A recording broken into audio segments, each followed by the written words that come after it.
The only thing I know about renewable energy is when I come home at 2 o'clock in the morning exhausted, fall into bed and get up renewed. That's it. Thanks.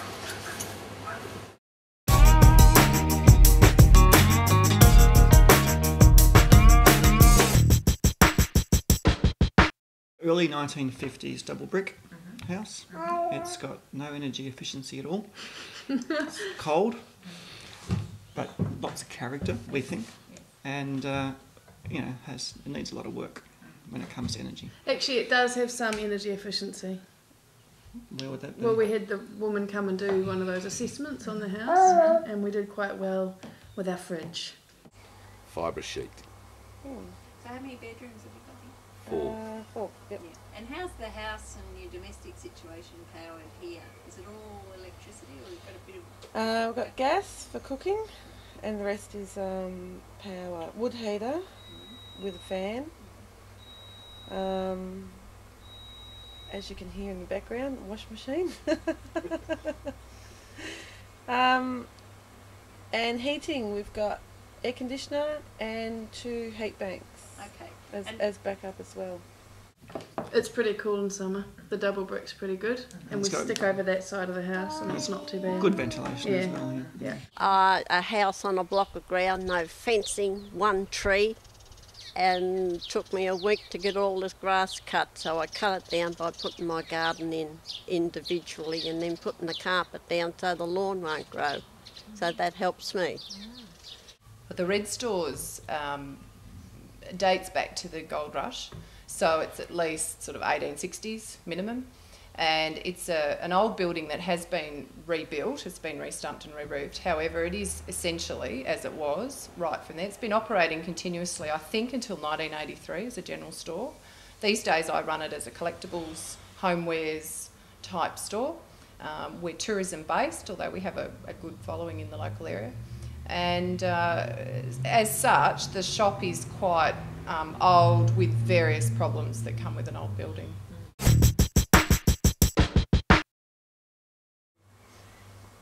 And funny enough, power. Power, yeah. We lived in Sutton Grange in a house with no power, and this house came up for rent in My Road, and it was quite good. So we took the house on and we discovered that we really liked the town and that it'd be great to settle here with the kids. We were after a lifestyle change. We were headed for the big city, and Sydney, the big city, and we decided that we wanted our little boy to grow up somewhere rural, and we decided that we'd draw a line or a circle around Melbourne about an hour and a half out, and Newstead tended to tick all the boxes of the things we needed at the time. Things like a primary school, a bank, shopping centre. Oh. We're looking for houses around the Castlemaine area, and met a real estate agent who said, have you looked at Newstead? Is that how it worked? Basically. Yeah. Yep. I lived in Beaufort for a couple of years and I lost my dad. That's why I went to Beaufort and my brother. And I saw the house with my friend from Beaufort and I said, that's what I want. And I didn't know a soul. And in 1988 it poured every day till December, and I thought, why did I come here? But then my friend next door, she took sick, and from then on I've just been caring for different people and then walking away.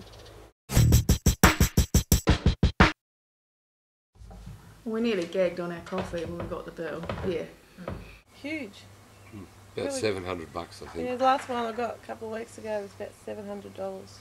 The shop works out, I think last year it was averaging about $1.20 to $1.50 a day. That's all power usage. There is no hot water at the shop, so it's only lighting and heating essentially, and any other power like CDs and things.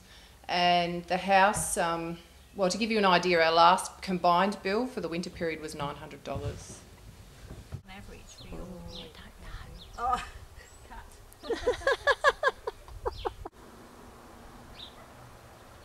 Tricky, aren't they? They don't even... Oh, yes. Over the winter, we had a bill for $680, and we thought that was quite large. We also have wood fire heating, so that was on top of that as well. And we also use 100% green energy, which is more expensive. Has that been higher than normal?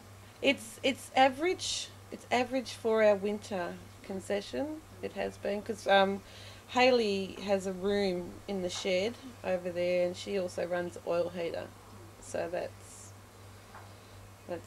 expensive to run. I'm careful of what I do. I'm in bed at 7:30 and listen to my radio, mainly. Is there any other big appliances that you use a lot that might use a lot of electricity? No, no. Only the electric stove, and that's about it. I use a fry pan a lot. How do you warm your house, Shirley? I've got a wood fire. No electric fan on it. It's just the wood fire. And in the summer, how do you cool your house? With fans, standard fans. Right, okay. I've got a one on the wall, but I don't use it often. I watch my money. Yeah. So, and we sort of try and get it to go through to the kids' room, but we've been using A heater at night. a heater at night for the kids, which is where it burns up all the heater, all the money. It's under 10 degrees in their bedroom at night in the winter. I think that's a wee bit cold. In the last 3 years, we've relied mainly on wood fires. The house doesn't have any heating as such. We have a wood stove, which we cook on. In winter, we also have open fires, and we rely on a couple of fan heaters. We are putting in some split systems this year, so that will help. With the shop, it had a Ned Kelly heater, like a pot-belly stove, and so it was wood-fired. However, I found that made our display arrangements really difficult to work around, and also it is an issue for safety. In a shop, you have to cover it and make sure children don't touch the flue. So we've actually reverted to an air conditioner again, and it is a very inefficient form. It's an old boxy air conditioner. It does the job. The problem in here is we have cove ceilings and so hot air rises. We have ceiling fans that help, and that pushes it down. However, it is a big space. And look, most days you have to have the doors open for trade. That's how it goes. It is. We've got big solar plans. Well, I think we'll probably start with the hot water. I think that's where we'll start. We haven't gone into it in any great depth yet, but we're just starting to work towards that. Yeah. We had a really old hot water service when we first moved in here, and it was inside the house. It was inside the toilet, wasn't it? And it sprung a leak, and we had to get rid of it. So we've put in a new one, which is now outside. What's that one? I have no idea what it's called. It's like an energy efficient one. Runs off a little fan and you get all your government rebates and everything back with it. And it's actually been classed in the new setup as more energy efficient than solar panels as far as supplying hot water, because you run your solar panel hot water and it has electric backup, which in most cases the electric backup does more backing up than the solar does heating the water. I'd say we're a fairly energy conscious family. We're certainly aware of all the debates that are going on. We're involved with the sustainability programs and we read all the literature. Coming from an older house, we're really keen to look at retrofitting where we can. Obviously, there's only so much we can do. As for our day-to-day usage, I'd say we're medium. There are a lot more lamps I could turn off at night. I do wash off-peak. We're lucky enough to have an off-peak deal on our electricity. So if I can do a lot of things after hours, I set the timer and leave them go. So that helps a little bit. Our hot water does heat off-peak. Even with a new smart meter, we've still been able to hold a separate hot water meter, so that's good. But as far as energy conscious, we are, but when it comes to applying that, it's quite difficult for us because of the old buildings. So we need to look at insulating, all those things. You have so many tanks.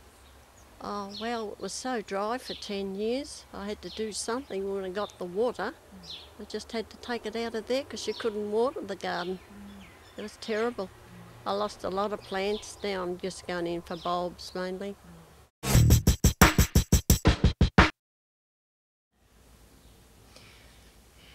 I think that for any sort of project like this to be successful, I think it's important to remember that different people require different things. So there's going to be, even in a small community, a really broad range of requirements for different housing or shops or whatever.